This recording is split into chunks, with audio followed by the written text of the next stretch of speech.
Hi, everybody. This is Marlene with Miami Ghost Chronicles, Stories of the Supernatural. How are you all doing today?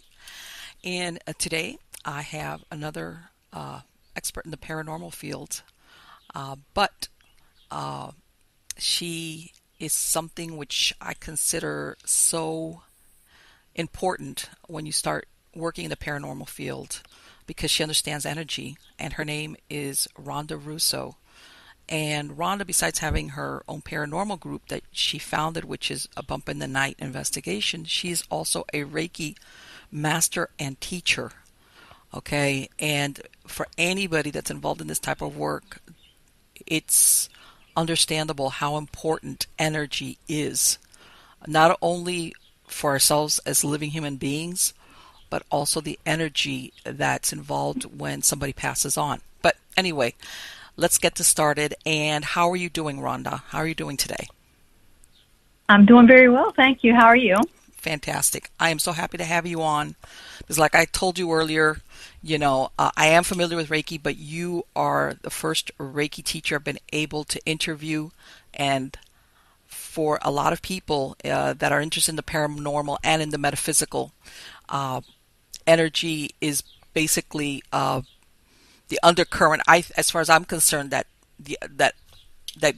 makes everything work, or sometimes not work. And I'm sure maybe as a Reiki master, you understand how important energy is. But anyway, before we get into that, Rhonda, and I asked this of all my guests, what was it, or how young were you when you had your first experience where you either saw or felt something that was either paranormal or of a psychic nature?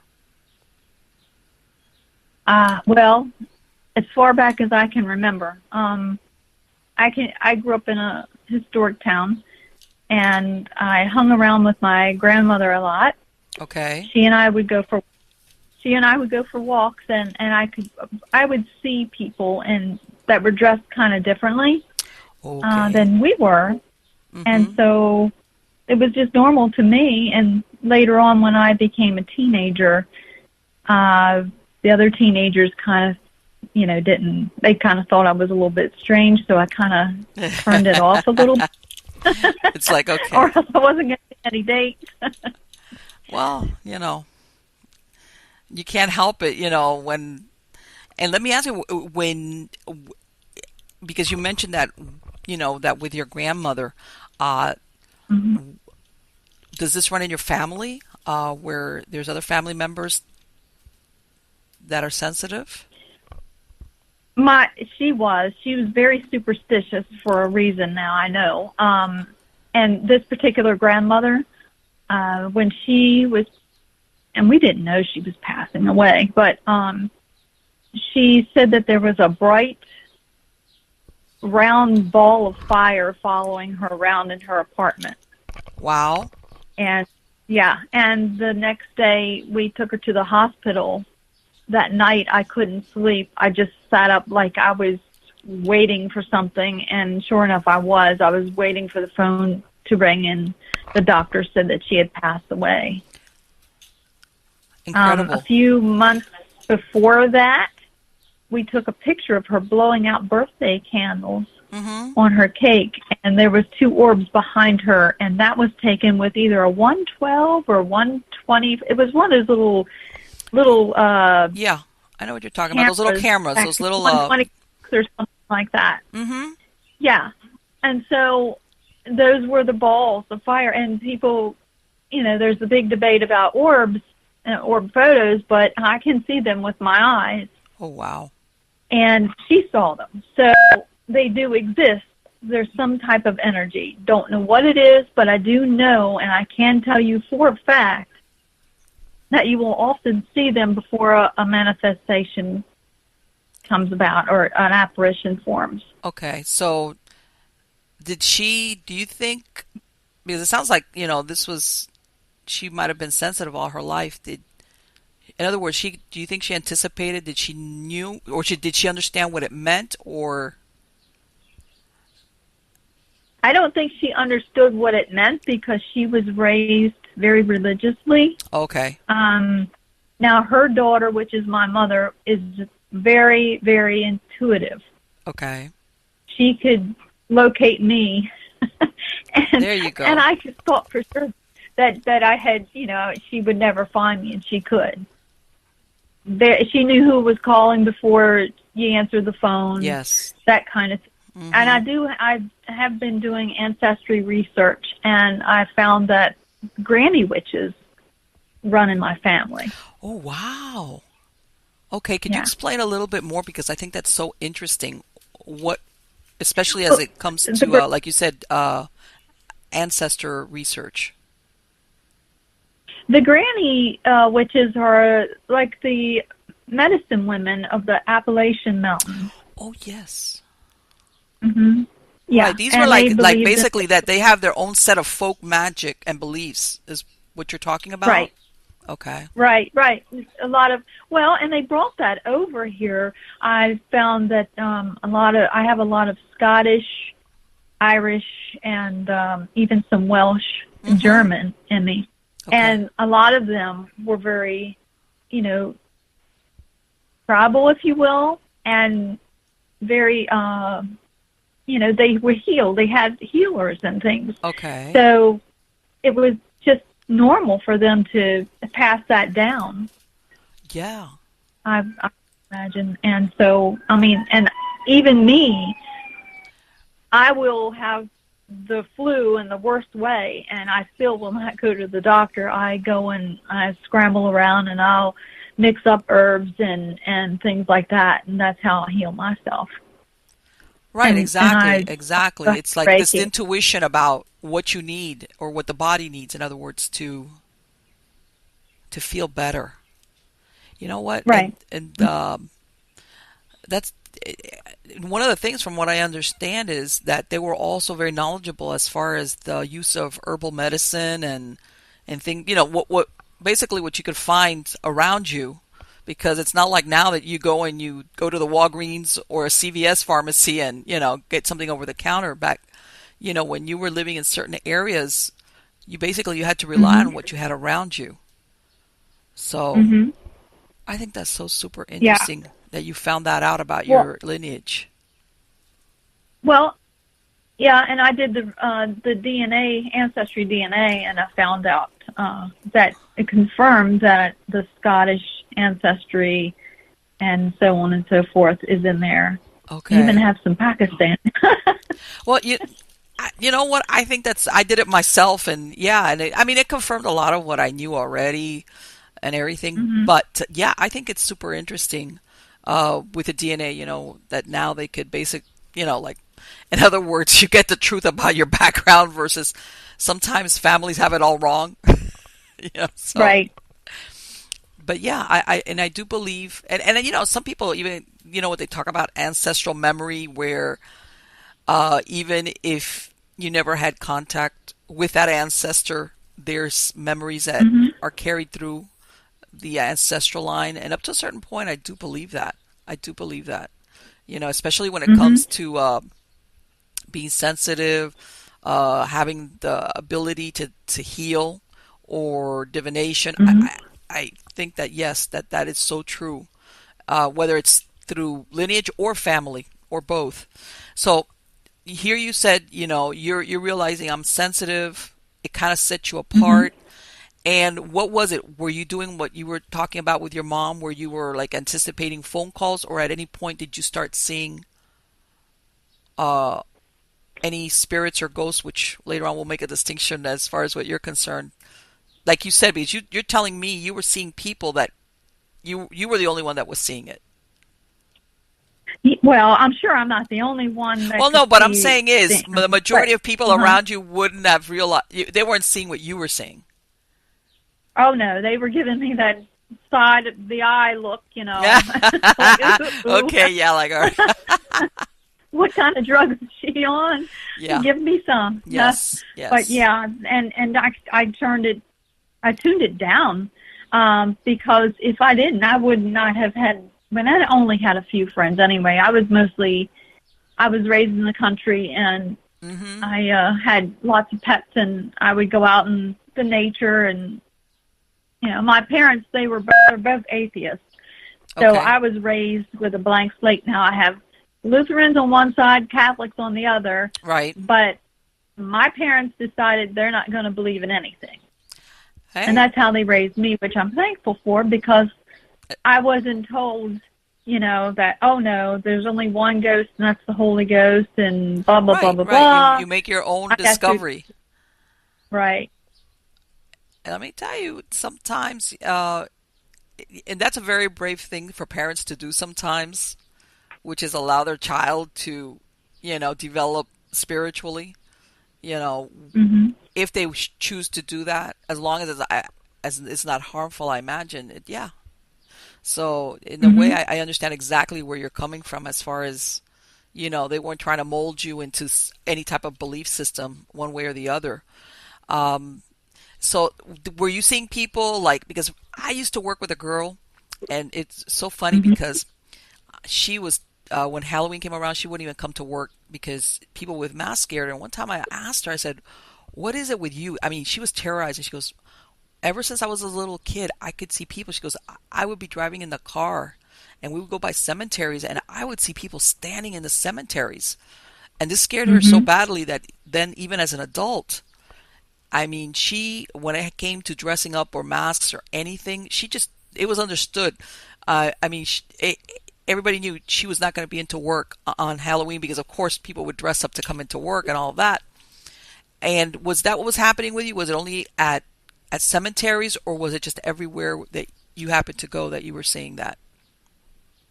Everywhere. It didn't matter. Wow. I grew up where there was a big Civil War battle. Mm-hmm. And I also just recently learned that one of the farms nearby that my friend grew up on, she said there's all kinds of stuff happening Really? there. But yeah, and here it turned out that they would buy and sell slaves there. They had a lot of slaves there back in the 1700s. Okay. On that farm that she's talking about? At the farm that, yeah. And so, but I would, at nighttime especially, I Mm-hmm. couldn't sleep. I would be covering my head up, whatever I could do, trying to Okay. beg Mom to come to sleep with me because I could feel them watching me. Which, exactly. I was about to ask you, what was it? Was it the feeling, or or what you just said, that what you felt like they were watching you? It was a feeling. Sometimes I would see images. Sometimes I would see them. One time I woke up, and this was when I shut it off, and then it started coming back to me when I was in my 30s. And I just remarried, and we moved into an apartment, and Mm-hmm. my husband went to work. We were on the third floor. I woke up to this girl standing at the foot of my bed. Okay. And I was like, okay, I'm still asleep, and I'll close my eyes, open again, but she's still there. Open, I close my eyes, open again, she's gone, and then I hear this boom, boom, boom, and all this pounding on down the hallway. And I thought for sure somebody came into the apartment, but we were Right. on the third floor. All the doors were locked. I even looked for trap doors, but there was none. No, I bet. So they started coming to me, but this time, instead of me just wherever I go, seeing one or a part of one or whatever, they started coming to me. Okay. And was she tied to that apartment? Was that why you saw her? I have no idea. Oh, you I never have saw no her again? idea. I had seen her once before when I was a teenager living at my parents' house. Oh, okay. So I guess she's not tied to that. Okay, so that's really interesting. Hmm. Now, it could have been a spirit guide. I have no Yeah, idea. it could have been. I don't know. But she sort of looked like me, but her eyes were hollow and dark. Alrighty then. Let me ask you, I know you mentioned that you had just gotten remarried and you moved into there. Was there anything else that you could think of that was going on with you that she would have appeared? Well, not really. I mean, there was some issues going on with my parents and my son. I mean, they decided they wanted to get possessive with him, and so I was going through some depression. Okay. Then. Mm-hmm. So maybe she came to me for some. I mean, I do know some of my spirit guides, but I had never seen her since those two incidents. Right. No, and the reason I asked was that you said you had seen her before when you were a teenager, and now you saw her, and sometimes, especially if they are guardians, they do. In other words, maybe even if they're around all the time or whatever, but you see them, it's because there's something going on specifically at that moment in your life where, even though that hollow eye part is like, I would have been like, what? He's like, if you're a guardian, man, don't. No hollow eye stuff, all right? Yeah, I know. And that pounding on the wall, Yeah, well, I guess that was the energy, and it was moving down the hall. And I wanted to bring up something that we discussed earlier, Rhonda, which is the distinction between a spirit and a ghost. And if you could explain that so that later on, as we get into the conversation, they'll understand when you refer to one or the other, why you make that distinction. Mm-hmm. Well, a ghost, to me, now, I found in this field that everybody believes differently. You might believe similarly, but a lot of people, you have your own experiences and, you go from there. But to me, a ghost is a disembodied soul. A soul is what animates our body. It's our energy. Okay. It goes through our chakra system. It animates us. Mm-hmm. When our physical body ceases to exist anymore, it leaves, and it goes into the seventh chakra, which is your crown chakra, right above your head. Mm-hmm. And from that point, it could stay there if you decide that you want to dwell on the earth for a while. I mean, just because you do not have a physical body does not mean that you still don't have free will, because you do. Right. You can choose to move on. You can choose not to move on. If you choose to move on, then you become a spirit once you cross over, because your vibrations get a lot higher then. Right. In other words, you're not bound to the earth plane, and and you're like, and which is what a lot of people think of as being ghosts, because they, for whatever reason, they get stuck in a way. Well, I don't think they get stuck. I think they just don't want to go for some reason. I mean, maybe they have unfinished karma. Well, and when I say stuck, I mean like usually because of fear, like you said, unfinished business. Mm-hmm. If they've been brought up with religious beliefs where the hell thing, what right. if, even if they weren't bad people, a lot of people that they might think, what if I end up in the hot place, And some people will say, "Oh, who could believe that?" There's a lot of people that really believe that, or right. And I've seen this, people that had as a child they were given this religious information, then they grew up and they moved away, and maybe they did things, and then when they're dead, they kind of remember it all, and it's like, what if that's correct? Oh boy, I'm in trouble, and they kind of like decide, I'll just hang out here. It's not the best, but it's better than burning in in the lake of fire, whatever, And people, mm-hmm. I know some people, especially in modern times, find it hard to believe that could anchor a spirit, where, mm-hmm. like you said, it does have free will, but in a way it's stuck because that fear doesn't permit it to go any further, even though I imagine that in-between place is not the best thing for a human soul to be in. Right. So you were telling me, one of the things that we talked about was that you now also work at a historical house doing tours. Is that correct? Mm-hmm. Yeah, I've been there for about 12 years now. Wow. And have you had any experiences there?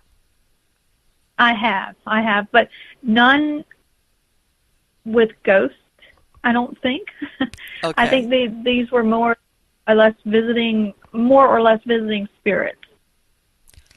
And do you think it's that they're visiting because they know that you can see them or communicate with them? Or is Well, it that they they just happen to definitely be? know that I can. Or is it just coincidental People, that they were, let's say that they were going to that location for whatever reason and because you can see, or were they there for you, I guess is my question. it's pretty much, I'm going to use Gettysburg as an example. Okay. And a lot of these historical places that give tours and things. Gettysburg, and I don't live far from Gettysburg. I go up to Gettysburg a lot. As a matter of fact, I was just there the other night. Mm-hmm. But it's active. Yes, one of the bloodiest battles in history was fought in Gettysburg. Right. And a lot of lives were lost there, animals and human beings alike. But what keeps those spirits going, and I think a lot of them are spirits and not ghosts. Okay. But they come back because the energy there, everybody goes to Gettysburg looking for a ghost or looking for history or from whatever reason. And a lot of them, they do a lot of the dressing up and... Yeah, the and reenaction. Yeah. I mean, I've been twice myself to Gettysburg, and it's beautiful. The monuments are beautiful, but I understand exactly what you mean as far as people going out there with the expectations of... Right. Yeah. And so you think that... I'm sorry, go ahead. That energy, our energy of reenacting and going there and all those people, I mean, they make $1 billion a year, okay. I believe, in tourism, but it's all energy, and it keeps those spirits, it gives them energy to come, and it gives them something that they want to come back. Does that make sense at all? Yeah, I mean, sure. Yes. So it's energy. It's the whole world. Everything has energy, some kind of a vibration to it. So, it's just a big ball of energy. I mean, well, you know what? It's energy. And considering how many thousands of people and, like you said, animals were killed out there, those 3 days of the battle, that area. In a way, it's good to think, okay, some of them are not bound, that they've moved on and they just come back, like you said, because you've got all these live human beings, out there trying to communicate with them. Have you had any, especially because I've heard of people going out to Gettysburg and sometimes they'll actually hear like the sound of battles going on, even if they don't see anything. Do you think any of those are residual? In other words, it's just an imprint? Or do you think any of them are here's actually... my take. I'm sorry, go ahead. Here's my take on residual energy. Okay. Recently, my mother-in-law passed away in September last year. Okay. And she actually took me on some journeys. It was her gift when she, crossed over. Okay. But she showed me exactly what a residual energy is, and residual hauntings. You really don't. They're just like an imprint, right? Or movies that'll keep playing over and over again. Or they could be supporting actors for the real actors. So, oftentimes when you have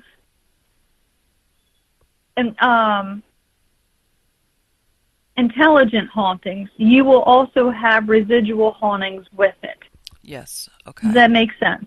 Absolutely. I mean, yes. Say I'm just going to go, for instance, say General George Washington, he's here and he wants to tell you something, but if obviously he's a ghost or a spirit or whatever, and it may be a certain battle, well, he might also have a residual haunting with him of a battle going on. Okay. To kind of prove his point and also give him the energy to come through. it's all about energy. It really is. I mean, we wouldn't survive without energy. Oh, And absolutely when not. right, and when our soul decides, when our body dies and our soul decides to leave, it's energy. Exactly. So, I mean, nothing can really survive without energy. Right, It's and just basically, and in a way, it's almost like you're saying sometimes these residual imprints are like the backdrop to the story right, of exactly. might be an active or intelligent haunting or a spirit that is like, hey, I want you to get this is what it's about. And of course, there's so much emotion, and we're using Gettysburg as a for instance. There's so much Hmm. emotion of all. I mean, the deepest that you could think of a human being could experience are there, that played out over Hmm. and over and over again, just with different people. Fear, what, so many things. Um, Hmm. do you? Because sometimes I know that there were, from what I understand, supposedly, the Union Army picked up the Union dead and buried them, and they supposedly did this with the Confederate soldiers. But I have a feeling that I think that there was a lot of Confederate soldiers that were left out in the field and were not properly buried. And sometimes I Yeah. wonder if that has something to do with the experiences people have at Gettysburg. Well, I would think so. Yeah. Um, they're probably still finding, bones and things like that there. And even where I live now, we've discovered that there's been places like the one farm, for instance, that was Right. just real. We just realized that they were doing, selling slaves there. It was a big farm for selling slaves. And in Maryland, I mean, Oh, yeah, we're south of the I was Mason about to say, wait, that's not what everybody always thinks of as places where there was any type of, the sale of slaves. You always think of Deep South for stuff like that. City. Wow. Hmm. Yeah, but right here. So, yeah, that was pretty wild. So, I mean, and you know, doggone good and well that when the slaves passed away, they didn't give them a big burial. I mean, maybe No. the other slaves were allowed to do something like that for them, but where they were put, they didn't have a fancy graveyard, No. cemetery, or No. anything like that. No. So, they probably No, they haven't. Well, there's actually a slave graveyard around here where mhm. I live, and they haven't really located all of the slaves yet. So, and people gonna be Yes. tell me, oh, well, is this place haunted? Is that place haunted? You know what? This earth is old.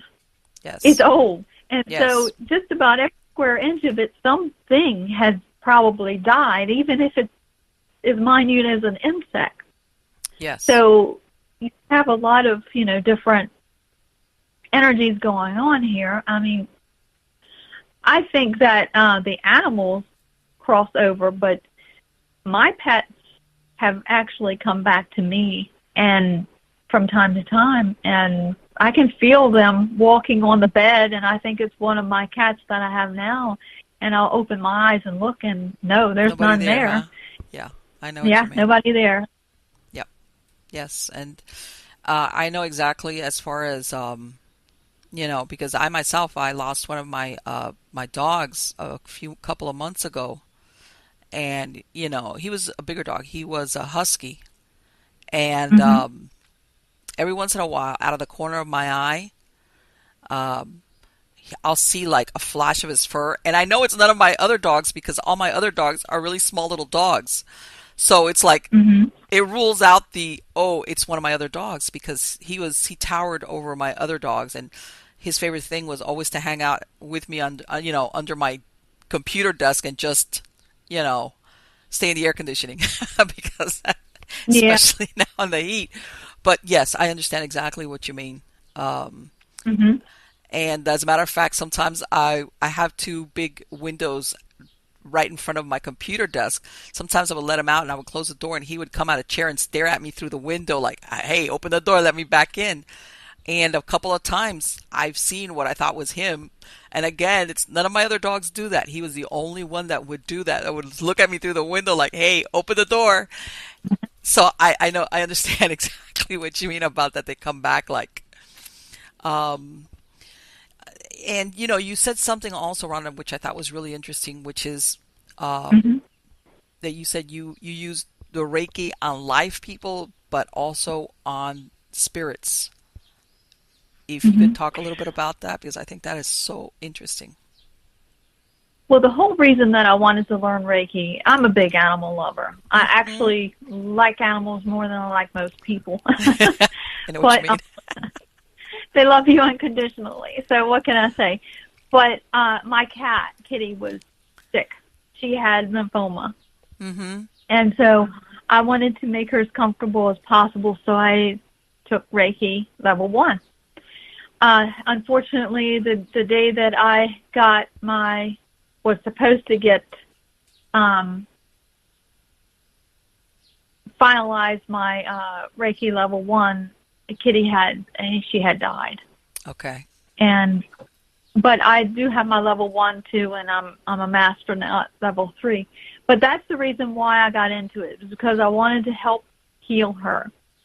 Okay. It was a day late and a dollar short with her, but I went ahead and went on to my next other levels and got certified.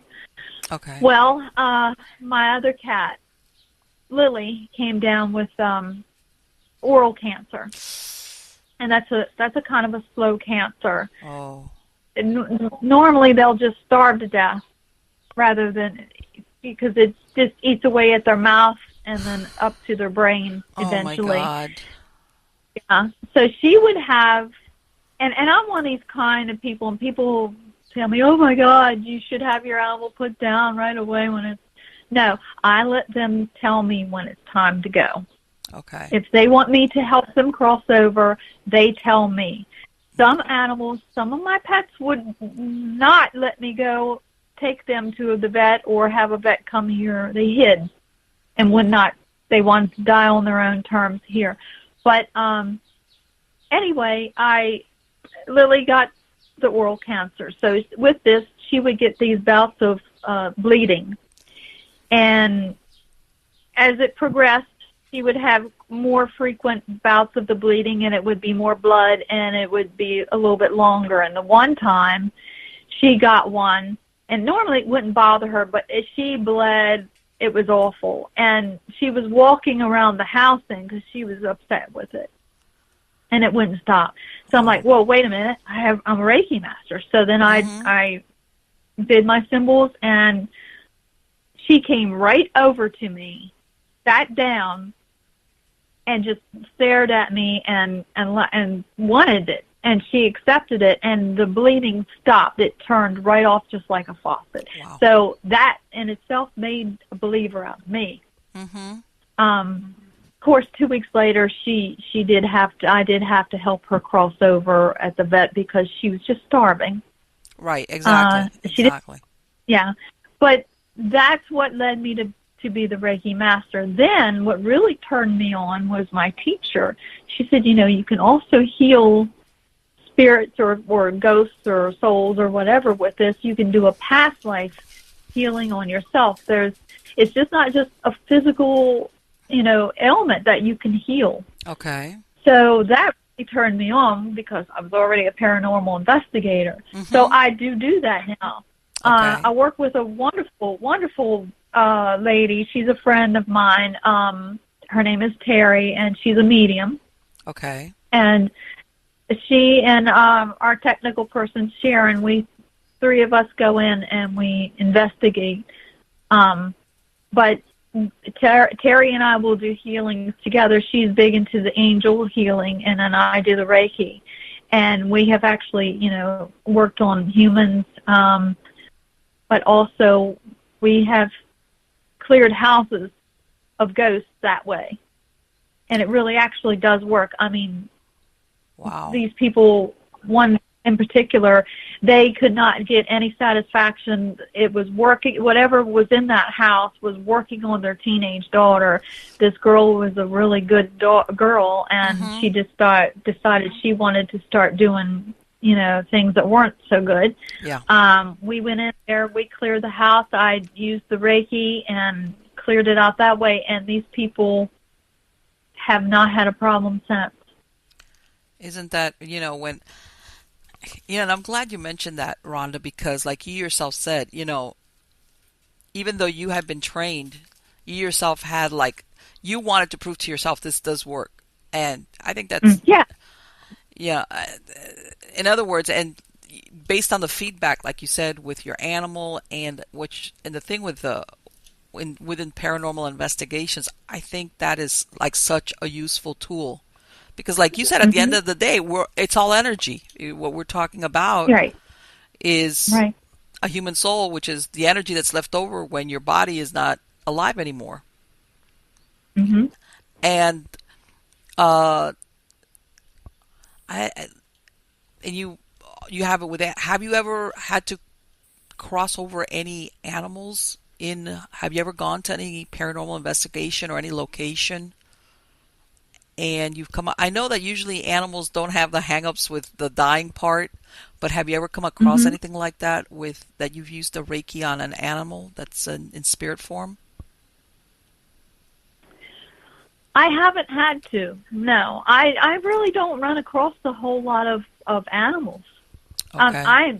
I'm a magnet to living animals. I mean, if there's an animal in the vicinity, it's gonna migrate over. Yeah, and isn't it surprising how they know that when animals? Yeah, well, yeah, and one of my other jobs is I'm an animal care specialist, so I work at a nature center, and I take care of snakes and other reptiles. But I mean, last year in my office, I had a baby skunk, a baby possum, and a baby rabbit. Oh, that I rescued.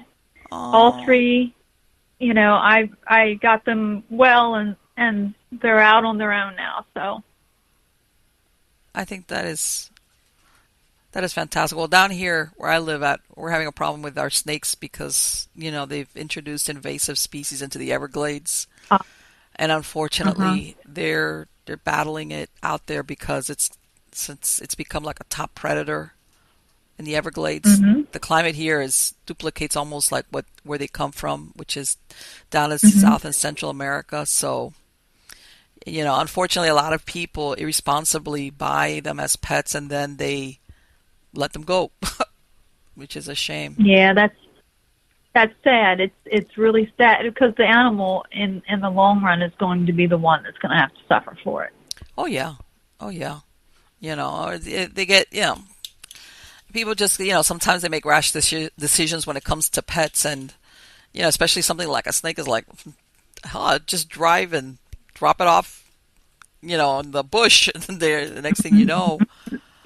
Let me ask you,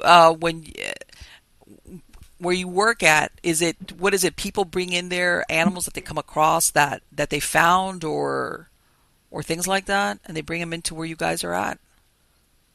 No, it's county owned, and it's a nature center where we educate people on nature and things like that. So we have animals, snakes, and things that are from our area. Okay. That kids can actually touch, and we get to teach them about them and how to respect them and so on and so forth like that. We have no venomous animals in there, no venomous snakes. The only venomous thing we have is a tarantula, and she excuse me, she is not from the area. Right. She's just so dark cute. We had to have her. She's beautiful. She's a pink one. Excuse me. And but we have rat snakes and corn snakes and things like that, and we don't have anything that can grow so big that you would have to have feeded a goat or anything. Oh like my God! You know what? That's another thing. I know that down here, people that have these constrictors, eventually you got to feed them. And I was like, just based on that fact alone, I mean, Mhm. right now we have a couple of what they call bearded dragons. And I feed they're omnivores, and I'll feed them like vegetables and little fruits and and mealworms Mhm. and crickets, and that's it. It's like no, I could never see myself feeding. No, no. But yeah, I know that once you start looking at these bigger snakes, you gotta like give them something to satisfy their appetite, and I'm not there. Yeah. But Well, so here you are. You're doing. It seems like you said, yet you're because of your ability to see plus the training that you have in Reiki, you are a magnet. Do you have you had any times where you have these spirits or ghosts like that they kind of like intrude? Because I've heard of sometimes that happening to people who are sensitive where all of a sudden you have a spirit or that wants to communicate and they're on their own timeline. They don't care if you're asleep. Have you ever had that experience? I have. Actually, on several occasions. One, which was really quite remarkable, I was in the movie theater with my husband, and all of a sudden I got the worst panic attack ever. My Really? heart was racing. I thought for sure this was it. I was having a heart attack. It was awful. I was to the point where I almost got up and walked out, and I actually held out a little bit longer, and I finally did. I got up, I walked out into the lobby, and there was this guy out there. And he started talking to me. Well, it turns out that this poor guy, he had been suffering. He had lost a lot of his family. And he had just lost, I think it was his father had passed recently. Okay. And one of them and then when one started coming through, they all started coming through, and they throw these images in my third eye, and I'm thinking to myself, no, this guy's going to think I'm crazy by, just saying whatever, and they won't leave me alone. So finally, I just mentioned whatever was in my mind, and he's like, oh my God, yes. And I threw some names out. He said, yes, that was my brother that passed. Yes, that was my whatever. Wow. And I even, and I can't remember what it was, but I recited a little saying, and he just stared at me, and he lifted his shirt up, and here was a 4-leaf clover tattoo, and that exact saying was tattooed across it. Wow. And and so he was struggling with drugs. He really needed, I think, to hear from them. Okay. So in extreme cases like that, I can't shut it off. I used to work at a bank.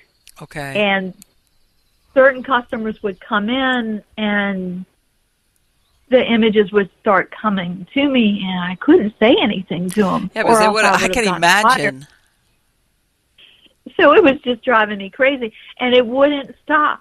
It wouldn't stop for days because that spirit knew that I could access the computer at work and find their address or their phone number and give them that message, and I couldn't do it. Right, yeah. And they're like... and I they don't never care about did do confidentiality. It's like... Yeah, I never did do it, obviously. Right, but they can you imagine? To the point where I had to quit my job. Are you kidding me? No, wow. I quit. Yeah, I quit. Yeah, I couldn't take it. Have you ever come across, and I say that, sometimes when spirits have messages, it could be the most random, unimportant, that you think is not that important, but to them it's very important. But have you ever come across any situation where you had a spirit that's telling you something disturbing and you're like, what do I do with this information now? Like, not so much with me. Now, my friend Terry does. She gets all kinds of stuff. Of course, she does this for a living. Okay. She's she does it every day of her life, and she was born into psychics and intuitive people as well. But I can tell you that about 20 years ago, no, maybe about 17 years ago, I found out I had a half-brother. Wow. And I didn't know this before. Yeah. So we found him. We became friends, but it didn't work out between my mom and him. So he left, moved somewhere, and I lost touch with him.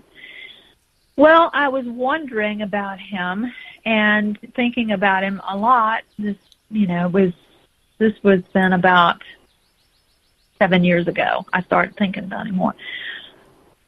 And I just, when I was going on about my daily little chores around the house, I had the day off, so I was down in the basement. I was doing my laundry, and I heard footsteps upstairs, and I thought, what is my husband doing home? It's only noon time, and you know yourself.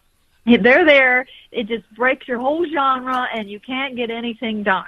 Yes, I know what you mean. Oh, no, now there goes my cleaning. Well, I was doing my clothes. I folded them up. I put them in the basket, and I went to put my hand on the doorknob to go upstairs, and the door started shaking, and the knob was rattling to the point where the cat scattered. I mean, it was, and I thought to myself, that does it. I'm going to kill my husband. Oh, you're still thinking it's your husband? It made me scream. I'm like, oh, you're in for it now. So I whipped that door open. He wasn't there. I ran up the stairs. Oh. No husband. Oh. Looked out front. No car. So stuff like that started happening to me. So for giggles, then I went online. I said, you know what? I'm going to just put his name in here and do a search. I put my brother's name in there and did a search. He died. Oh. And he died right when that stuff started happening. Wow. And it was him, I believe, because he was a jokester. So okay. it was definitely him doing that. Because then when I discovered then that he had died, it stopped. Right. It's almost like I want you to know. You would think right, exactly. That's mm-hmm. really what it was. It's like, by the way, I'm not alive anymore. Yeah. And it's sad. I mean, I wanted to really get to know him a lot more, but I'm glad at least I had the opportunity to meet him. But yeah, so yeah, but I mean, and I don't believe that he was a ghost doing that. I think he was a spirit doing that. Right? They yeah, can he do just that wanted to like communicate with you, and like let's end this chapter. Let me tell you, I'm not alive anymore. Now that you know, that's it. Wow. I've actually seen people cross over. I saw my mother-in-law cross over. I saw my best friend, her son passed away suddenly of a heart attack, and I saw him cross over. What was that like? So, well, with him, I was still working at the bank, and normally on a Friday he would come by the bank and get his check cashed every Friday. But that Friday, right after his funeral, and it was right after his funeral, I was the drive-through teller, and oddly enough, there was no one in the lobby, and normally on a Friday, it is packed. Not even my fellow employees, they went somewhere else, so I was by myself. And it just, this hue of pink just engulfed the branch and the lobby, and I turned around and looked, and I saw him there. And he just smiled at me, and then I could see him fade away. Now, I did smell like, sort of like burnt cookies or like cotton candy smell. Mm-hmm. Mm-hmm. And whenever I smell that, it's an indication that there's also angels around. Okay. So I think the angels were there crossing him, taking him over. Okay. And he just wanted to say goodbye to me because he knows that no one else in his entire family or friends would be able to see him except for me. Sure. And so I eventually I did tell his mom, when she was able to to embrace it. She's kind of religious, so again, the thing with the only ghost is the Holy Ghost Right. No, kind of thing. But I know exactly what you were saying. And what happened? He died unexpectedly? He had like a heart attack and he had a massive heart attack, and he was only in his 30s. wow. Yeah. Yeah, and you're right. You're probably right. Yeah, he came to the one person who he knows she's going to be able to see me. So, yeah, I've heard of that before, and I absolutely understand that. As Mm-hmm. far as and then you have the stories, what they call those crisis apparitions, where people Mm-hmm. will see people, and then later on they find out. One, they see the person, let's say at home, where they know there's no way this person could be here, and then like within a few hours they find out that that person passed away. And I've heard that a lot, you know. Mm-hmm. As a matter of fact, I remember I had a friend of mine, and she was a teenager, and she said her grandfather, as a matter of fact, he was in another country, and she says that all of a sudden she saw somebody like at the end of the hallway, where your bedrooms are, like if you have your bedrooms down the Mm-hmm. hallway, she saw like somebody cross from like one bedroom to the other, like. And she says that her grandfather would always wear like a cowboy hat all the time. Mm-hmm. And she says that when she saw somebody cross from one doorway into the other, she was like, you do that mind thing, like, that looks like my grandfather, but that can't Right. be him. Maybe it's somebody else in the house. And she says then, like, within a couple of hours, and she actually did see him in the hallway. Like, he stopped, and she looked at him, and she says that later on she told her mom. And she says that like later that evening they got a call that confirmed that he had passed away right around the time that she had seen him, in the house, and they never saw him again. And it's like what you said, like they almost come by to say goodbye, you know. Right. So yeah, I've Yeah, heard of. that a similar thing happened to me when I was little. I guess I was about Okay. 10 or 11. My grandmother, my dad's mom, I had a dream that she was in a coffin, had on a peach dress, and I went up to the coffin and looked at her, and I ran out. I was upset, and of course I woke up and I told my mother about the dream. Right. Well, a few months later, my grandmother got colon cancer, Wow. and she went into a coma, and she passed away. And I had never seen a dead person. Mm-hmm. She would have been my first. So when we went to the funeral home, I walked up to that coffin, and there she laid there, and she had on that peach dress. So you And basically I got upset. Yeah, I got upset, and I ran out. I couldn't look at her anymore. But yeah, that kind of freaked me out. I don't like doing that. I don't like doing that at all, because then I don't like to predict somebody's demise or whatever. Yeah, it's almost what they Rather call it that be a Cassandra surprise. effect, where, and I know that sometimes people that are sensitive or psychic, sometimes Mhm. when they're fine tuning their abilities, for some reason, that's what they first start to sense, which is either deaths or tragedies or stuff because of the emotion. And then Mhm. I've known a lot of people that have drawn away or like said, I got to shut this down because it scares them. It's like you said, it's really unpleasant, Mhm. and like, hey, I don't want to work with this anymore. And then Mhm. because of that, let's face it, especially when you're able to foresee the death of someone in your family, somebody you love, that's got to be really, really difficult. Yeah, it's disturbing enough for somebody Hmm. to see somebody else like that, but with your Right. family members, it's like, no. Now, if it's something that they need to work on to make them healthier, then that's absolutely fine. I'm fine with that. But every once in a while, I'll see somebody, and it's just the way that I see them. It's like, wow, their time is limited, and I don't like doing that. And one of my animals, my animals could be perfectly healthy looking, and then I just get the feeling about one, and Hmm. sure enough, then I'll get this really gloom and doom feeling. Right. And then there it'll, all heck will break loose. And right. So I don't like that part of it, but, you know. But it's like you far can't. better be doing the ghost hunting. You know, and I guess it's like one of those things that it's just part of who you are.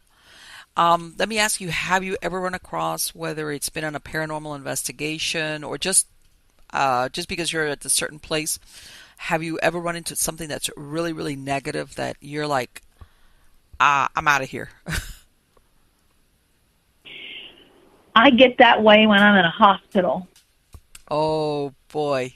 Yeah.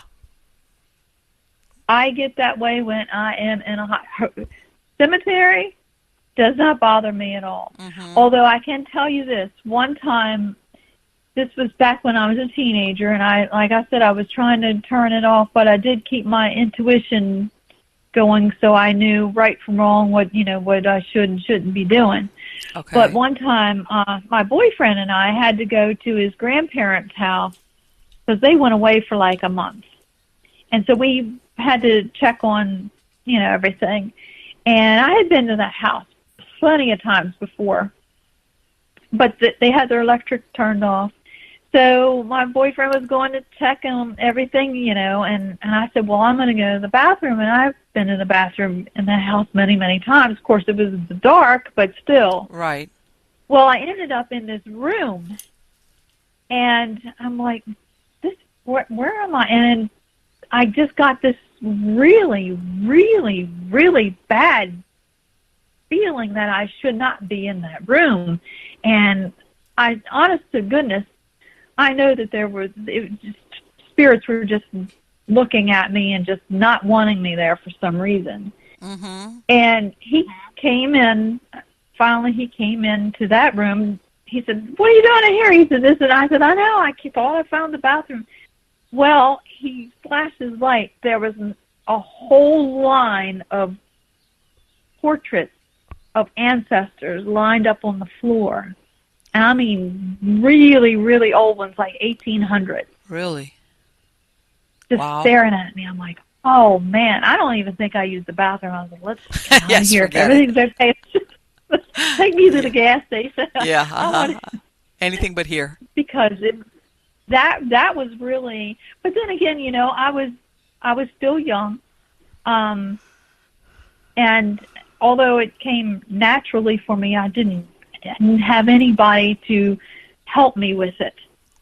Right. So my parents, gave me that blank slate, but I didn't have anybody. I mean, I would go to the library and try to find things, but there wasn't a lot back then on the subject matter. Mm-hmm. So then when it started happening again to me when I was in my late 20s, early 30s, I did get to, find books that would try to help me understand what I was going through, and it made me feel comfortable knowing that I wasn't the only one out there that had similar experiences. I would read, I'm like, oh my God, like, yeah, I experienced it. Yes, that's what I saw. Yeah.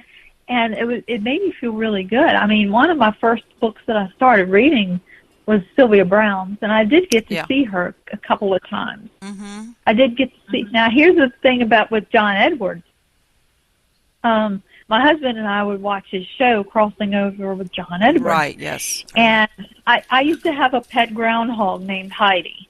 Mm-hmm. I had her for 10 years. Loved her. She was house pet, everything. And I told Joe, I said, if we ever get a chance to see John Edwards, all he has to do is mention Heidi, because that was my groundhog's name. Well, about a year or so, we got tickets to go see him down in D.C. This was after 9/11. Okay. And so we sat down. He said about, how he does everything, and then he started taking questions.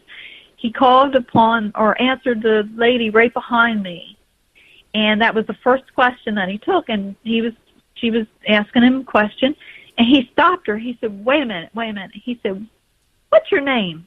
She said, Heidi. And I was like, I looked at my husband, I was like, oh my God. Ah, That's all I asked was Heidi. yes. How many people have the name Heidi? But it was right after 9/11, so he really did a lot of other readings of people that had lost people. Well, you know what? And now that you mentioned that, I went to see him. It was again after 9/11. Not, it was already a few years after 9/11. I want to say it was 06, 07. I went to see him in Atlanta. And that was one of the things that I found, for regular, that there were so many people there that were there because they had lost a loved one, whether it was a child, that if you were there for just without that, it was really difficult for, even though he did make mention of something about my grandfather, but people, and understandably, I know that a lot of these, especially if their parents are so desperate, okay, to get a reading, that he will say, throw anything out, and they're like, yeah, that's me, And that was one of the things that I was like, you know what, this is a little bit disappointing, because I understand where they're coming from, but if you weren't there because I just lost a loved one recently, in other words, I think everybody's had, some type of loss. Right. Chances are that even if he picks up on something, one of these people are going to jump in and just take it over from there. So I know exactly what you mean when you say that, people that go there, they're, especially after 9/11, I imagine that there was people there trying to get readings for, if they had lost somebody at the Trade Center or anything like that. Right. But yeah, that was. Well, I do readings from time to time with people as well, but I couldn't imagine standing up there and giving a reading and doing readings for, oh my goodness, there was hundreds of people in there that night. It was packed. Oh yeah, exactly. So, it was full. It's packed. I mean, it was there was no empty seats. Let's put it that way. Where I was at, where I went to see him at, there was no empty seats. So yeah, in the sense of that, after that, it was like, you know what, I might as just well look at him on his TV show, and that's that, because Well, I did get what I asked for. I asked for Heidi, and I got it. No, yeah, I know, but it was like, wait a minute, but that's the thing. Unless you have something pressing, and I remember my boyfriend was with me, and I said, you know what, that he said that has to do with my grandfather, who had passed away, like by that time, like maybe 15 or 16 years before. And he goes, but why didn't you say that? I said, you know what, there were these people that were clamoring over each other to, like, anything that he threw out there to apply to them. I said, you know what, they're in more dire need. These people lost a child. That was I would say 90% of the time it's like, forget it. I'm not gonna try to, like, do battle with somebody for him to say something because they're desperate. So, but right, yeah. I can, It's like, and as a matter of fact, I'll be honest with you, I used to watch his show, and I stopped watching it because it was starting to get depressing, because there were so many people there that had lost a loved one very recently. I said, I was seeing people cry, and I was starting to cry, and I was like, I gotta stop this. I'm getting too sympathetic about this whole thing. It was interesting, but after a while, I stopped watching the show because of that, because I was being too I was like, you know what? And you would hear all these stories about these people losing, especially, when it's when it's an older person or a parent, it's like, you feel bad, but it's like, this is an old person. But I would hear these stories about people losing children. I was like, oh, forget it. I'm not watching this anymore. But yeah, I know what you mean. And, and like you said, it is difficult to, and as a matter of fact, I remember at the beginning of the show, he mentioned something like that. Oh, I have to laugh. I know you can't see this, Rhonda, because we're on the phone, but I have one of my little dogs. I have a chair where I have all these little stuffed animals, okay? And I'm watching her behind me through the camera, And she goes up there and she's sneaky. She knows she's not supposed to do this. And she takes one of these little stuffed toys off that thing. But she only does it when she knows I'm not watching her.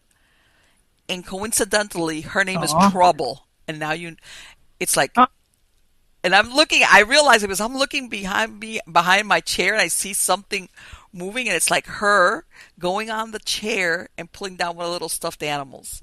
I'm telling you, animals. There's something else. It's like trouble, oh trouble. But anyway, so now that when people do they contact you as when you go in there to do paranormal investigations, Rhonda? Do you go in there first, like do you do like a pre-interview? Do you have a team? How is it that you handle when people contact you that they want to have paranormal investigation done? Mostly we do private homes. Okay. And of course we do not charge for this service. Okay. We go in, it's the three of us, and we do have some equipment. I carry a little called Ghost on the Go kit. Mm-hmm. Yeah. That has some of my equipment in it.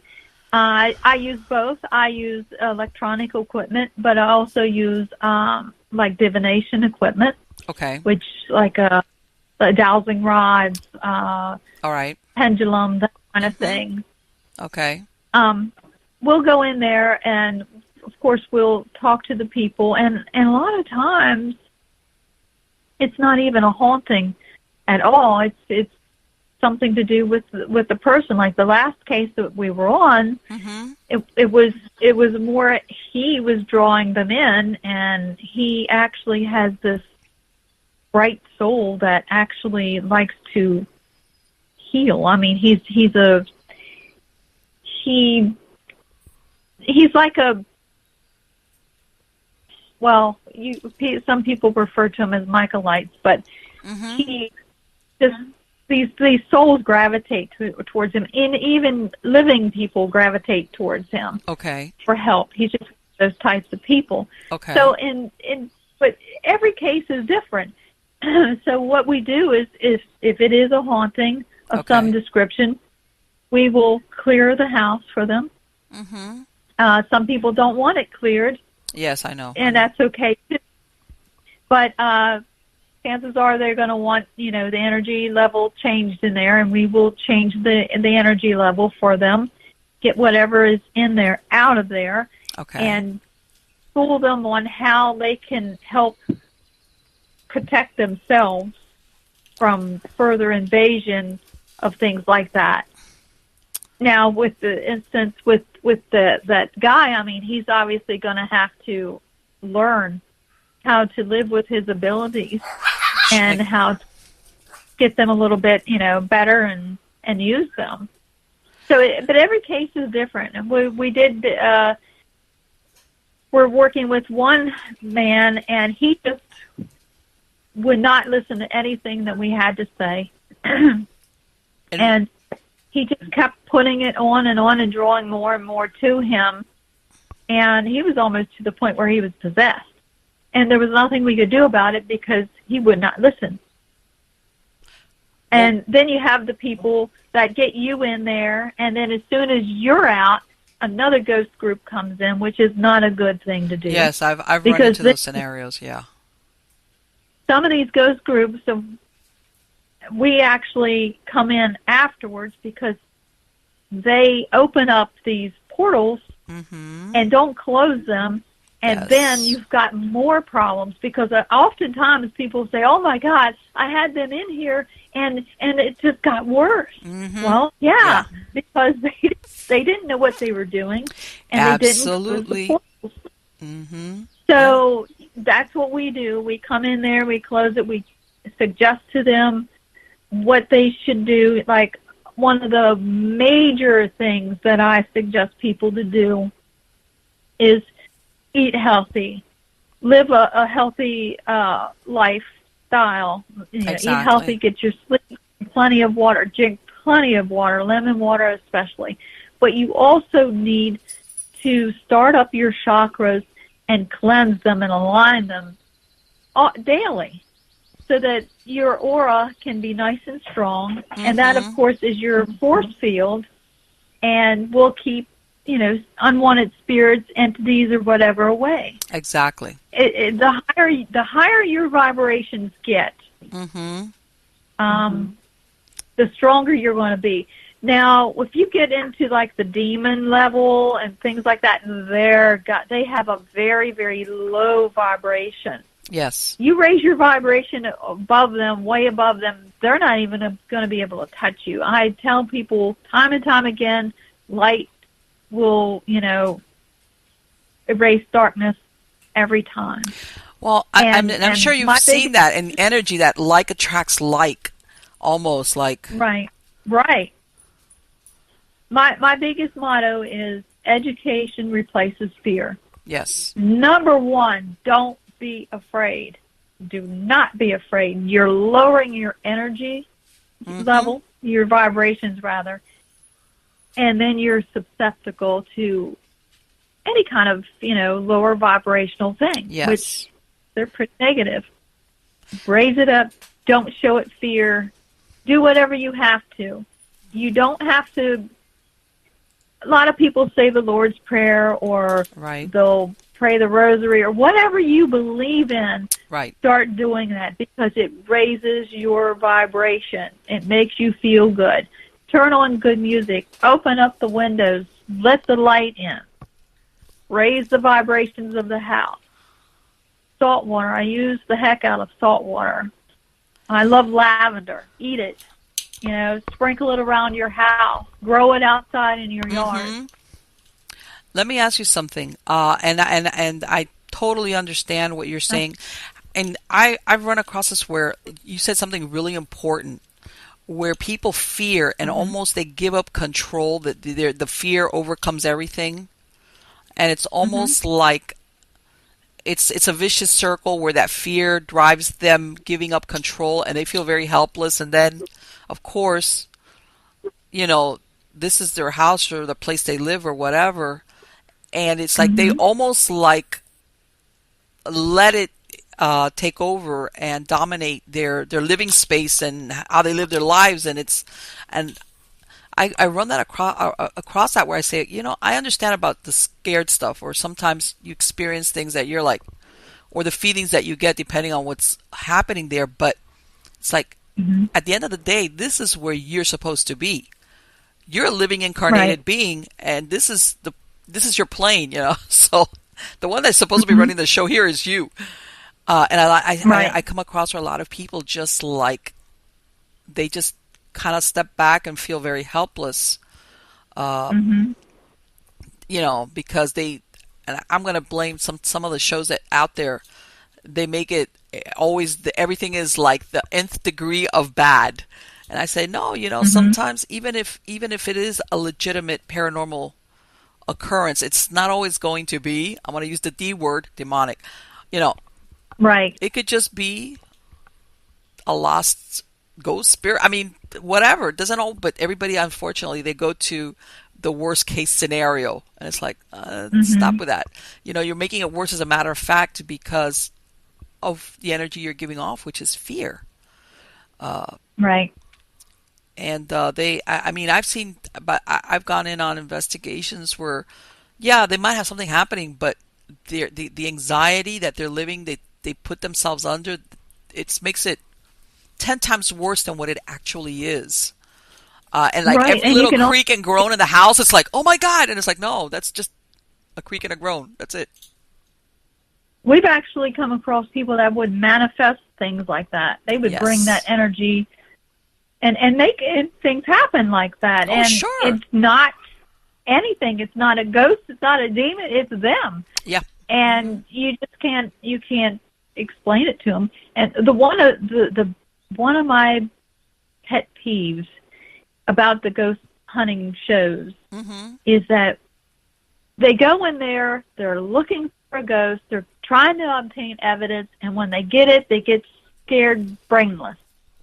And they run out or whatever. It's like, when they're running out, that's when I want to run in. Exactly. That's what you're there for. as long as I know it's not a human idiot in there that wants to try to play, you know, Jason on me or something like that. Yes. I'm going in there. Yeah. I'm Yeah. going in there after it. Yeah. I don't want to run. I want to find out what it is, and I want to figure out, you know, exactly what's going on. Exactly. Try to help it if I can. Maybe it's trying to get a message across. Maybe it doesn't want people there, or maybe they do want people there and they're just giving it a show. Who knows, for whatever reason. Yes. And the demons, you know, I do believe that they do exist. I believe in angels. I believe in fairies. But let me tell you, it's all energy again. And you can, you know, put the little devil figure to it, that energy, or the angel with wing figure to it, or whatever, the little fairy.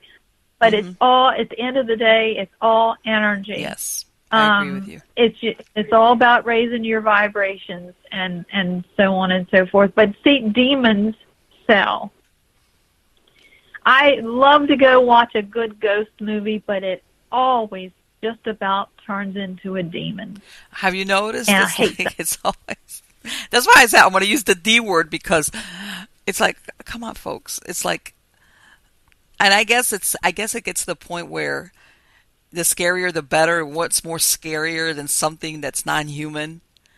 And I said, you know, I go, in my experience, like you said, it's not that it doesn't exist, but I said, you know what, in my experience, when you're talking something that's demonic or non-human, that's the phrase I like to use better, non-human, even though there's a lot of other entities besides demonic that are non-human. Right. I said, usually what their aim is, which is destruction and corruption, they have, they do it a lot.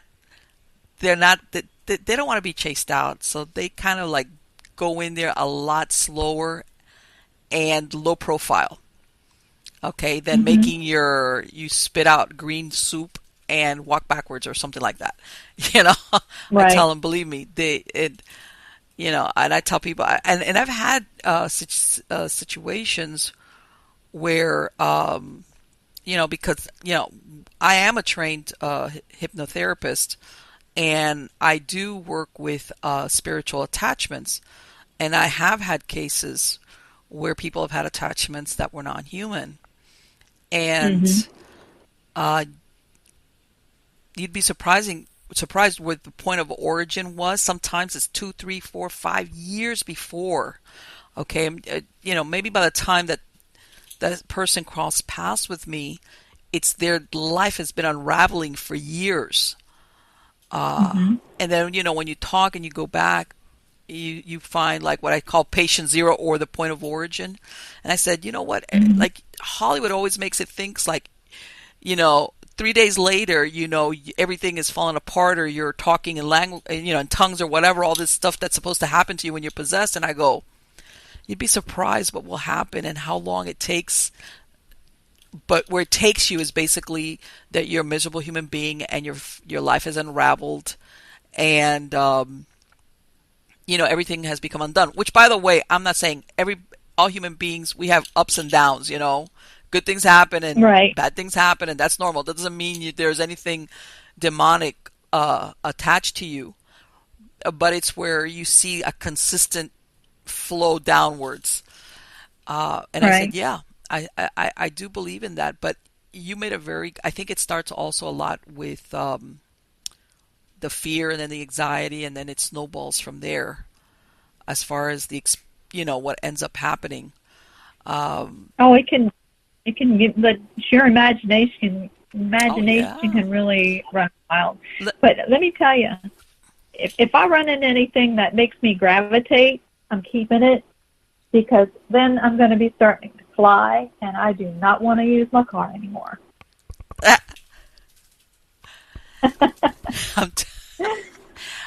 Let me ask you something, Ron. And this is, to me, you made you know, you were talking about the chakras, and one of the things that I think, and you made mention about clearing chakras.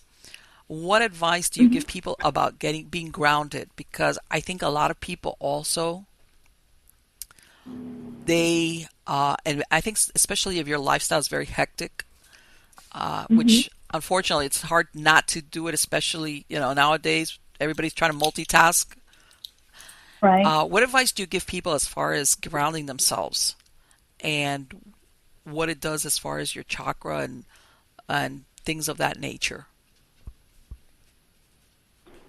Well, I just, like I said, I do go on YouTube, wonderful YouTube, and you can just look up, for chakra balancing. Okay. And there's a lot of wonderful ones, little videos out there that 20 minutes and you can do it. And Yes. that will really, really help you. Yoga will help you. Meditation helps you. Yes. Any of those things like that Yes. will. And I walk barefoot a lot too. There I you love go. love That's what doing. I was gonna say. Yes, because yes, I've heard of that. That is really, really important. People don't realize that's very helpful. When you're a kid, you do Yeah, it a lot, but when you grow up, everybody's always around. You don't do it as yeah. often. I can't stand wintertime because then my feet are too cold and Oh I no, have yeah. to wear shoes even in the house. Hmm. You don't have that problem. You're down in Florida No, than me. let me tell you something. It's either here, it's hot or hotter, and that's it. But It's really hot here too today. It's humid. We're having the Florida weather today. well, yeah, and over here it's like it'll just like I said, over here you have a sweater and it'll last you 20 years because you'll wear it like maybe 5 times throughout the winter because it's and it's really funny because here the few times that it ever gets kind of cold, when I mean cold like in the Hmm. 50s or which is rare, you see people like with four Uh-huh. layers of sweaters because nobody ever really has a coat here. So people like Uh-huh. layer and layer and layer, and you see people walking around like, "Oh, it's so cold," and it's like, but yeah. But as a matter of fact, when you said that thing about, I had a friend of mine who her dad had a really bad stroke, and one of the things that the doctor ordered him to do was to walk around barefoot outside in the yard. And I was like, see, that doctor probably had some type of holistic background where he understood, besides the Western medicine approach of like Right. the therapies or the whatever medicines he was taking. He told me every day I want you to go outside barefoot and walk around in your yard, and he would do it. Yeah. And Well, yeah, yeah, absolutely. you brought up a good thing here. Well, medications, prescribed medications. A lot of them will, when it's taking care of one ailment for you, it's creating another one. So you really, really have to. It's very important to align your chakras when you're on different medications like that and ground yourself and drink, adequate amount of water. A lot of people do not hydrate themselves enough. Yeah. Hmm. It flushes out just more than just physical stuff. I mean, it helps you with flushing out emotional things as well and spiritual things. I think that And is. blessing your water before you drink it. Raising the vibrations in that water is a plus for you to do. I love that. I love that because you know what? We've all heard, everybody like, that hydration. But Rhonda, Hmm. you bring up something which I think is so important, which is exactly what you said, where when you're flushing out your body, it's not only like of toxins or whatever out of your human, your organic body, but Hmm. also like you said that if you bless the water, you're also working on an energy and spiritual level because get things can get clogged up on those levels as well. And if Hmm. you have that intention, which is what you're describing, and I think people don't realize that you don't have to be clergy to bless things. You can do it. No, you don't. Okay, my little dogs here are having a moment here. Shush, be quiet. Because they're Yeah, like my little cat. kids. My dogs are like, when children they want to play underfoot, they got to be. Well, my Uh-huh. dogs are like that. They got to play, but they got to do it right next to me. Go away, guys. Shh. But yeah, I think that is uh, I love that you brought that up. I love it Yeah, because with Reiki, you can do that. We of course, whatever method that you use. I mean, you use angels to bless your water, hmm but Reiki, I bless my water with the Reiki energy and my food. I try not to eat a lot of red meat. right. Try to incorporate more vegetables and stuff like that. Especially if I'm going to be doing any kind of readings or if I'm going to an investigation, I won't eat any meat at all because I don't want that vibration, especially red meat will lower your vibrations. Okay. I want my vibrations higher. So if you want your vibrations higher, you're going to have to eat lighter, which is fruits and vegetables, lots of water. Absolutely.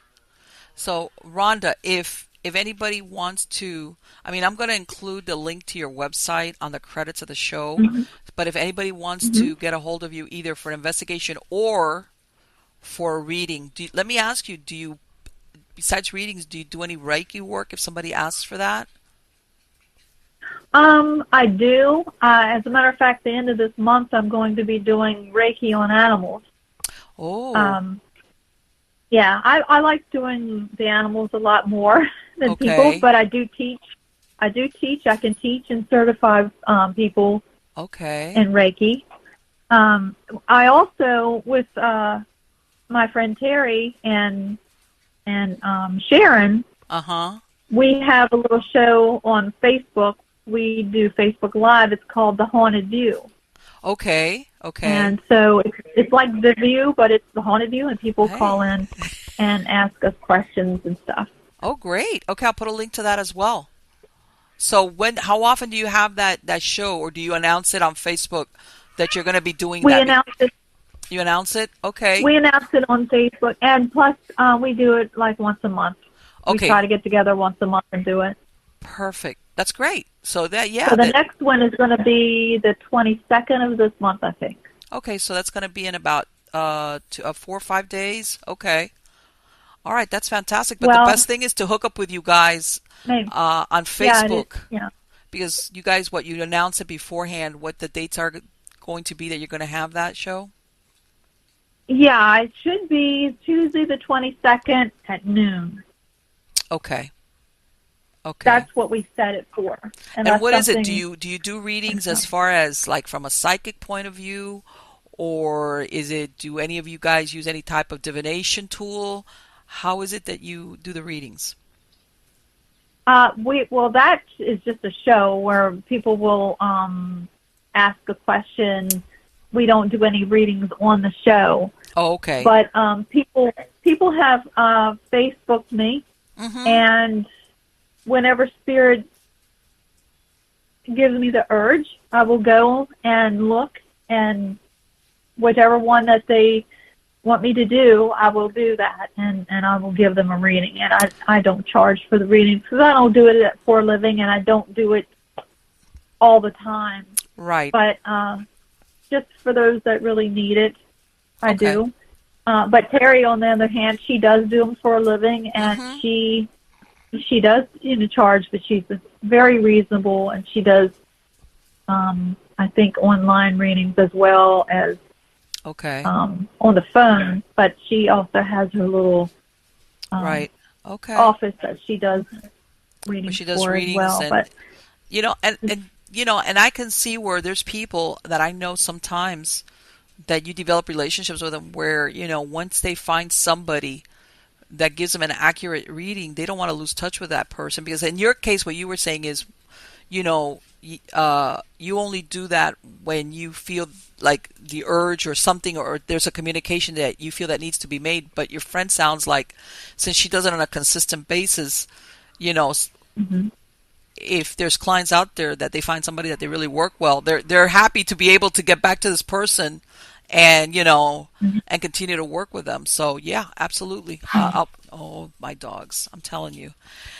Okay, thank you so much, Rhonda. It has been great. I loved having somebody like a Reiki master and a teacher to interview and talk about not only the paranormal, but how important energy is into everything, whether it's, you know, going into paranormal work or even just on our daily lives,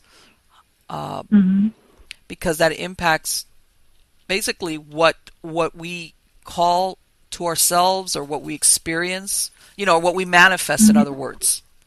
It doesn't always Right. have to be Yeah. the ghost. It's also just what we bring into manifestation, because this is the energy that we're putting out. Okay. And, sometimes people don't realize that, especially if it's negative, and I know, unfortunately, a lot of people, myself included, fall into this pattern of over worrying, because, we kind of think where it's going to prepare us, which it doesn't. But sometimes what we do is we're actually aiding and manifesting and bringing to reality what we don't want to have happen, Right.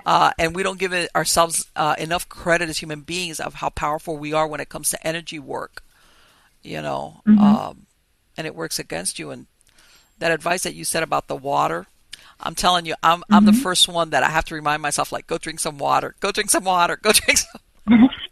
And bless your water before you make And your bless ice the cubes. water. If you have an Yes, ice tray. yes. But see, that's why I'm not just a ghost hunter.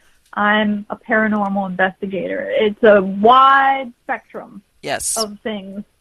I mean, this world, and it's beyond this world, is the universe. I mean, it's so much to it. And I could actually go on, and you and I both could go on and on and on and on and on. I mean, I've 20 plus years experience with this. So, I mean, I've seen all kinds of stuff, and I'm going to see more. Do I have all the answers? Oh, no. Absolutely not. I don't want all the answers, and we're not supposed to know everything. Yeah. If we knew everything, we wouldn't need to be here. Let me tell you something. But I'm just out there to try to help people, so. You know what? The way I look at it is like, you always have to consider yourself the student. Okay? Because Right. because like you said, there's always something else that you need to learn. And I think as human beings, whether you like it or not, you're going to be learning until the day you call it quits, or what I call, you take the dirt nap. Sometimes the lessons are not that pleasant, but yeah, we keep learning, and those things about, oh, we become older and wiser. Yeah, you might be wiser, but you're still learning all the way to the end, I think, in my beliefs, that and that's what makes life interesting. Messy, but very interesting. Again, and Rhonda, I tell you, with it was with so, all the fighting and stuff going on, I think there's a lot of young spirits around. So. oh, and let me ask you, I've had people say to me, oh, well, do you think that there's more spiritual activity? Or do you think it's because now that they have all these shows that everybody, and I said, well, partially, yeah, but I said, look, back after the Civil War, when spiritualism developed, because people, for the same reasons, were anxious to contact their loved ones that they had lost during the Civil War, spiritualism took off. And that there's people that are more open to it. Yeah, it could be part of it. I think that whether it's a spirit or a ghost, I don't think it's that there's more now. Yeah, that's more popular. Yeah, of course. But I just think, to be honest with you, that spirits or discarnates are always around us all the time, not more so than before. Right. And, and I know for some people it's very disturbing to think of that there's an unseen world around us. And you made a very good point that's why it's so important to have a strong aura around you, because, and also when you made that mention of going to hospitals, because you will have spirits that are not bound to certain places, so you could have an experience at any point. It doesn't have to be just because you go to a haunted house. But yeah, I that maybe now the people are, how can I say, when you said you were a teenager, you were growing up and you realized, I got to keep a low profile on this or I'm going to be the loneliest person in the school. Now I think it's a little bit more accepted where if you're a teenager and you say that you see dead people, you're not going to lose your friends. Mhm. Uh, Yeah, times have changed with that respect. yeah, yeah. But that also has a negative side to it because I think sometimes they start dabbling in things they shouldn't. Yeah, And and then you got the people that are faking pictures and faking things and oh, putting it on, the media, oh yeah. multimedia and stuff, and that Mhm. gives us a bad, Oh sure, reputation. And sure. of course, it's not mine. I do have a few apparition pictures, and I can swear by them. But really, really, Well, I unless think you were it's there when the picture was taken, or you took the picture yourself, or you obtained the evidence yourself, you're going to have doubt, and you should. of course. You should not take everything with a, for Mm, face value. I abso- mean, it's yeah. You should always have some sort of a doubt. Well, I think it boils So. down to what is your motivation. If your motivation is Mhm. notoriety, yeah, you are going to make up stuff, or you're going to take something that's like it could be anything. God, that's not a face. That could be Or are you in it because you really, really want true validation? And I think that when you're motivated because you want the real stuff, you have very high standards before you could say, Mhm. "Wow, that is whatever." Like a picture, like you said, that there's just no way to explain this uh, by natural means. And you yourself, you're basically you're in it to satisfy this maybe this desire to for yourself. Like if nobody ever sees this, it doesn't matter because I understand what this is about. It all depends, I guess, where you're coming from. But I absolutely agree with you that there's people out there that it's like, I mean, I've seen some pictures that there's a figure in the window, and I'm like, no, maybe it's a finger, but it could be a reflection, it could be a curtain, it could be a number of things. Okay, so I'm sorry, Mhm. I always say, nah, yeah, okay, maybe, but maybe not. And when I have that maybe Mhm. not, it doesn't. To me, it doesn't muster. It doesn't pass the test of using it as Mhm. evidence of you know, of anything paranormal or supernatural or anything like that. And Well, I do know, check. like you said, that does exist. There is another world out there, an unseen world, a Right. spirit world. Mhm. Well, You know. check this out, and I'll go over it briefly with you. But um, 20 years ago, when everything started awakening with me, Mhm. I started searching for ghost groups, people that I could relate to and stuff. And so I went to this thing in Charlestown, West Virginia, Mhm. and we were investigating a restaurant. Well, I Okay. was taking pictures and stuff like that. Got a few orbs, nothing fabulous. Sent them to the lady that was running the group. She sent them back to me, and she says, "Well, you missed the faces in the mirrors and in the windows." Well, she made these little googly-eyed faces. She did it herself. She put them on my pictures, thus, and And I'm you're like, like, "Are wait you a kidding minute. me?" I have the memory stick, and it was my camera that took them, and my original pictures did not have those on there. Yeah. So I just walked away from that group. I had no more respect for it or all of her Oh, other pictures that she had. And I don't believe in people out there doing that to naive yes. people that are actually trying to reach out because they're experiencing these things and want to know more, or they're scared and they need help understanding. It's just wrong in every way. And Just wrong. And I will never, ever do anything like that. well, and Ever. the flip side of that though, Rhonda, is this. That I mean, I understand this whole thing of, now they've got a gazillion million different pieces of equipment that you can look at, you can measure it, you can Hmm. whatever. And I said, that's all great. That's if that's your thing. However, if you go into something and you just don't happen to capture anything that you could basically show, that does not mean there's nothing there either. You could very Hmm. definitely have an entity or supernatural something going on there, and maybe the equipment doesn't pick it up. You don't get the picture or anything. That does not mean because it's Right. almost like well, if you can't quantify it, if you can't photograph it or capture an EVP, then there's nothing there. And it's like, Right. not really, you know. Right. Well, that's why a lot of they will hide from you sometimes. If Yes, they're of course they intelligent, do. sometimes they will hide from. But that's where Terry and myself and Sharon were all three sensitive, and we give readings and stuff like that, so we can pick up on them anyway. That's what sets Yes. us aside from your normal or other ghost groups. But yeah, I mean, they will hide from you, but then sometimes they will also contact us ahead of time and try to actually physically make us feel sick so we won't go. Oh my God, I've I am had so glad I've you are had dreams. mentioning that because I've said that so Oh, many times. I've had horrific nightmares. Uh-huh. My friend Terry, we were getting ready to go on an investigation. She said, "You won't believe it." She said she had a ceiling fan in the pool thing. Well, the fan wasn't on. All of a sudden, the pool thing started going wacky by itself, Yes.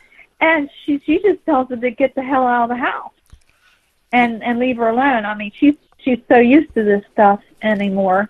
But I do my raising my vibrations, and I'll Reiki myself to make me feel better. But we just keep on pushing on until we get to the house, and then they sort of back down.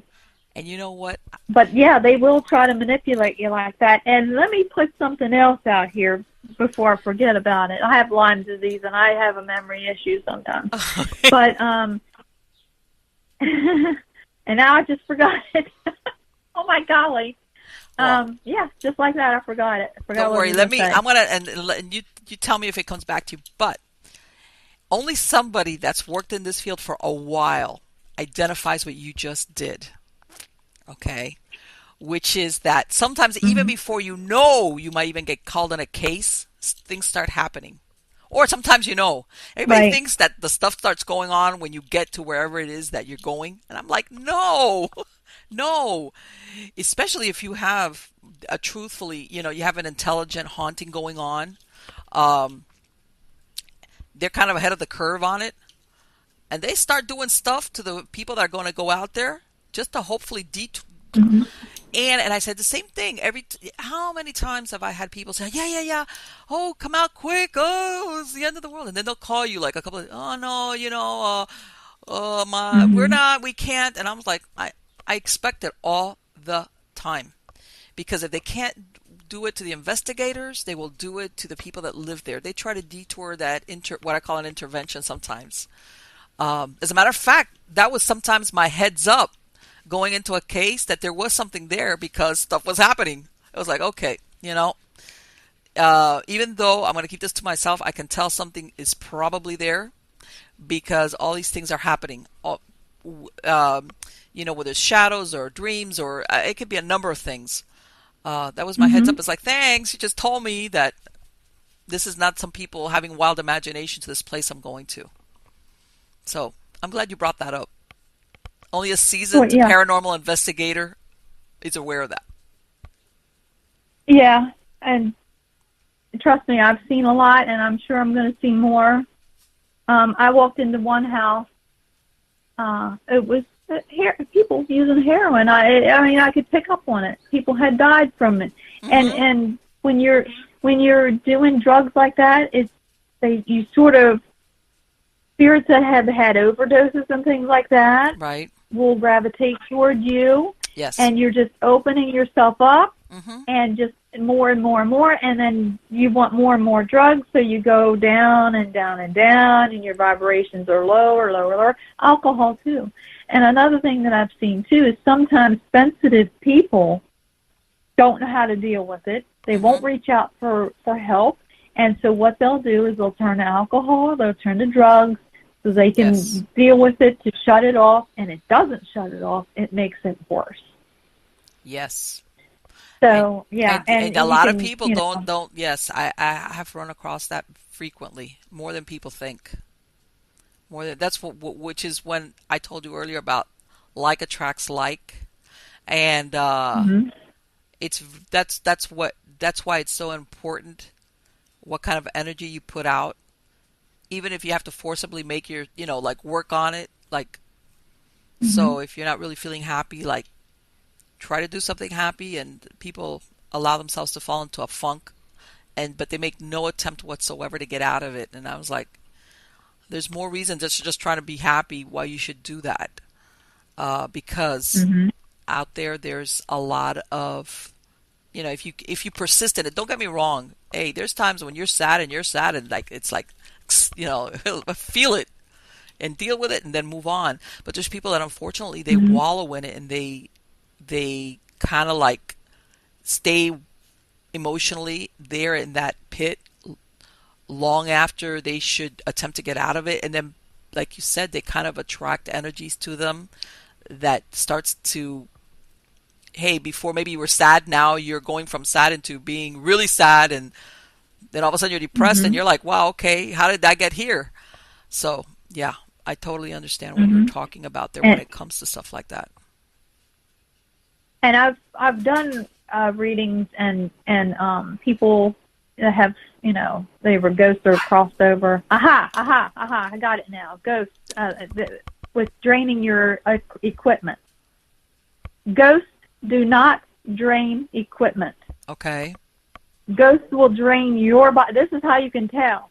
A ghost will drain your energy because they're closer to you. Mm-hmm. They're right in between you and a spirit, your energy and a spirit. They're going to drain your energy. They're going to suck the energy out of you so they can have energy to manifest or do whatever they want to do. Right. A spirit, however, will drain the energy of equipment, and they will also interfere with electronic equipment and things like that because it's a higher vibration. Yes. And that's how they tap into that. Now, a ghost will, when they're walking past a piece of equipment, maybe a light or something like that, can make it flicker. Yes. But they're not going to drain your batteries dry or whatever like that. So that's one thing that you can determine between the two. If you're feeling drained, pretty much a ghost. If you're just freshly juiced batteries that died on you, it's pretty much a spirit. And that's a good observation on your part. That's very interesting. Okay, that's very interesting because everybody chalks it up to just a ghost. Yeah. And they don't realize. I actually. That is very, very interesting. So if you want to. Yeah, we basically what you're saying is we're batteries. We are batteries. We're energy. We produce energy. This is bad of me, but when I was doing my ancestry and I found my great-great-grandparents' grave, and right beside of them was her daughter, and I actually got a picture of her coming out of the tombstone. It was remarkable. It was the day after Christmas, but anyway, I make my husband go with me to these cemeteries when I'm looking for my ancestry and everything, because you never know who's going to be around. Oh, sure. And so sometimes when they want to manifest like that, they'll drain his energy. And the day that we got that picture, it was early in the evening. We were gonna go home and take showers and go to the movies later on. That he couldn't go. He was too tired. It's like, yeah, I want to go and take a nap. She drained him. Yeah, she drained him. But it was worth it because I got a picture of her face. Wow. It's pretty awesome. Yes. Yeah. A lot of people don't realize that, that drain of energy or that feeling tired that sometimes people experience. It's like, maybe you do need vitamins, but it might also mean that you've got some type of spirit that's using you like the ever ready buddy. Mm-hmm. Like I said, only seasoned paranormal investigators know about this stuff, because after a while you start going into the scenarios and you start figuring things out. And you also, something that you said really earlier, Rhonda, about that, that you have groups that go into people's houses when they don't know what they're doing, and sometimes they open up portals. They do things that then the people that live in that house are like, what happened? I mean, this went from bad to horrible. And I've had that Yeah. before. And, Yeah. I mention it, the same way that I tell people, as a group, you need to sometimes consider who you're going to do an investigation for, especially if, you either feel that it's not safe for whatever reason because of the living people. Hmm. I tell people the Right. other way around. I said, you know what? If you don't feel right about a group, don't don't don't bring them in. There's people out there sometimes, Right. unfortunately, Right. that they say that they have experience in the paranormal and working with this, and they really don't. And then these poor Hmm. people are stuck in that house or wherever it is that they're living, and they're like, oh Hmm. my God, what do I do now? So yeah, I've run across that quite a few times. Quite a few Well, here's times. the thing. When you go in to talk to them, you need to figure out what it is first. Exactly. If it's not a ghost situation, Mm-hmm. then if you don't figure that out already before you go in, and then you start investigating, you're going to open up portals, and then they're going to have whatever problem they were experiencing, and they're going to have whoever wants to just dance through that portal. Mm-hmm. Oh So yeah. then it's compounded. Then you're going to have, a lot of activity. So you really need to thoroughly, you know,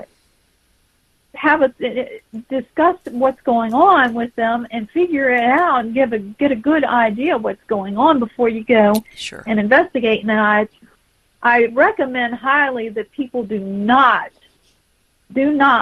investigate their house. I don't care what, don't do it. Mm-hmm. Anything can be used as an object to communicate with a ghost or a spirit. Yes. If you have the intention, then the intention makes it that's the difference. Right. If you take a camera and you're taking a picture of your friend, that's fine. But if you have your camera and you say, okay, who is here? I want to get your picture, blah, blah, blah. And that's the Exactly. intention. Now you're opening up, you're sending out an invitation into anything. Right, and So because that's everybody thinks of the Ouija board as being the bad guy and all this, and that's an excellent point that you're making, Rhonda, about that. right. Anything can be Anything. used. Right. I have 2 Ouija boards. If you know what you're doing with Oh them, yeah. Mm-hmm. that's fine. Sure. But yeah, I don't do any of that in my house. I cleared it out, and I don't want any activity, because when I first started doing this, I had hitchhikers follow me home. Yes. I had, oh my golly, things going on, growling in my bedroom in the middle of the night. I had little lights flashing on and off, zooming around the Yeah. room. I had all Yes. kinds of stuff. My husband saw it, and our stereo came on at the foot of the bed and blew purple and green and blue sparks out of it, and then the VCR started going on and off really fast. And right before that, I saw a man standing at the bed, and my husband, I never seen him get ready for work so fast and leave. Oh, He it's was like, almost a ghost himself. He turned white. honey, I'm going to work. You're on your own.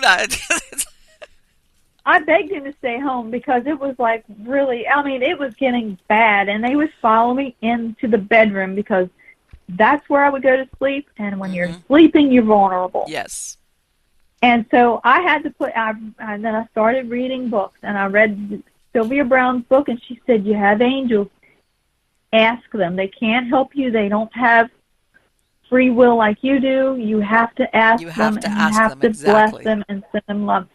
Yes. And I did that, and as soon as I did that, they stopped. Yes. Yes. So But unfortunately, there's a lot so of people that more. don't. They start. That's what I said. They start doing stuff without really, really being informed, and Mm-hmm. then they don't do even what you did, which is like, okay, I got it. They're just like that. They make it keep making it worse, or especially the teenagers Mm-hmm. nowadays is like, oh, come on, guys, I still remember what it's like to be a teenager, that you think of, oh, but yeah, they got to be really careful doing some of that stuff, because especially if you're looking for the big scare, because yeah, you might get that and a lot more. Right. Yeah. Yeah. So there's more to it. That's why I'm out here. I have my website and Facebook thing, and I try to help educate people as much as I can. I do lectures. I've actually given ghost hunting classes just to educate people, and I do the Reiki classes as well. And part of that is when they reach level 3 or level 2, to help them be able to, maybe do past life healing for themselves, and on spirits if they want to do that. But it's a lot more to it than just going to go and take a picture and hopefully you got a ghost. I mean, that's fine if you want to go to ghost groups and go on ghost walks or whatever, but you really do need to be able to know how to keep that stuff, let it stay there and not follow you home. Yes, and that can, and you make a very good point. It doesn't always have to be that you go to a cemetery. It could just be any place you go to. It doesn't necessarily have to be the scary cemetery. Right. As a matter of fact, that hospital thing you said about that, you could pick up a lot. I'm sorry, believe it or not. Stand hospital. You hear that Snoopy dog going off in the background, that Snoopy music? That's my dog. Who needs kids when you have dogs? Hold on. In case everybody can't see it, yes. She took the Snoopy stuffed animal that plays that little peanut song, and now she's looking at me with like, yep, that was me. Thank you, Trouble. In the middle of a show. She's wonderful. Rhonda, thank you so much for the time you spent. It's been great. It's been fantastic. Like I said, I will put the link to your website so people can contact you for whatever, whether it's the reading and investigation or for a lecture, whatever the case might be. And it was wonderful to have you. I enjoyed it so much. Thank you so much. Well, thank you for having me, and you're a pleasure to talk to. And anytime you want me on your show again, just let me know. Absolutely. We'll be staying in touch. Absolutely. Take care, darling. Take care. Bye-bye.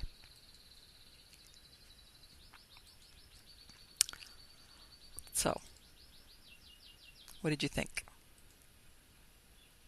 I don't know about you, but I thought she was such an interesting lady. Okay? Because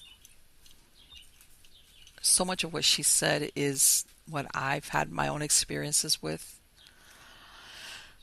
And the part about the Reiki, I was thrilled. I was thrilled to find somebody who not only understood about Reiki and energy, because basically that's what it's all about. It's energy. And anybody that works in the paranormal field, ghosts, whatever, spirits, even kinetic energy, like, that sometimes people believe fuels poltergeist activity. It's all energy. And as somebody that's well versed as a master in Reiki, she understands, hey, what you do or what you say, all those things absolutely have something. In other words, it when I said that like attracts like, that's basically what it boils down to. And that angle of the Reiki, besides, because a lot of people think of Reiki as like a healing energy or things of this nature. No, she's using it. She's using it in paranormal work. And I think it was great when she said that thing about blessing the water, because I personally, I have to like continuously all day long remind myself to drink liquids, drink water, and that thing of like we can use it not just for hydration of the body, but basically not only to get toxins, but rid of toxins out of your body, but your spiritual and your emotional, like let it go. Bless the water, and I think that's great. But anyway, guys, thank you so much for viewing the show. Subscribe to my channel, hit the like button. I'm sorry with my little dogs having the peanut thing go off in the back. My kids are grown up, so I don't have a cute little baby, but I have cute little dogs that do exactly just like children, embarrass you at the worst possible moment. So anyway, guys, it was great to produce the show for you. I hope you come back every week. I have a lot of fantastic and interesting shows coming up. So, and again, catch me on Twitter and on Facebook. I do a lot of live streams there when I'm out in the field especially. So hook up with me there so that you know. And also, my new book just released. It's on September 30th. It's available on Amazon, or you can go to my website, miamighostchronicles.com, and you can pre-order it there if you'd like. We'll ship it out as soon as September 30th comes. It will go right out to you. So again, thank you so much. And I'm working on my second book. It was great. What's today? Today's Sunday, guys, at least here for me. Have a great rest of the week. Take care.